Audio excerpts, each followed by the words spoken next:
For task 5, we're going to use a lookup function to look up the representative for the region based in B4, so the region is here, from the range K4 to L7. So that's here down to there. So what we're going to do is, in this cell, C4, we're going to put equals VLOOKUP. And then Excel tells us exactly what we need to do to go through this function. So we're looking for a value, and that value in this case is going to be HK for Hong Kong. We're then going to separate that from what follows with a comma, and where it says table array, we want to put where we're looking for that value.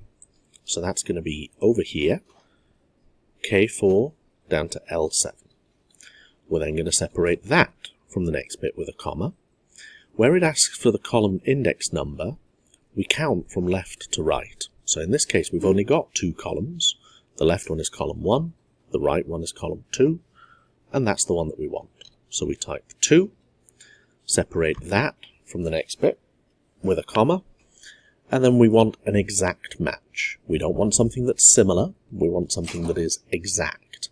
So we can double click on that to put false in for us, close our brackets, and then press enter. And we can see that the representative that we have is Audrey Chu. Now, if we replicate this down, we're going to notice a problem quite quickly.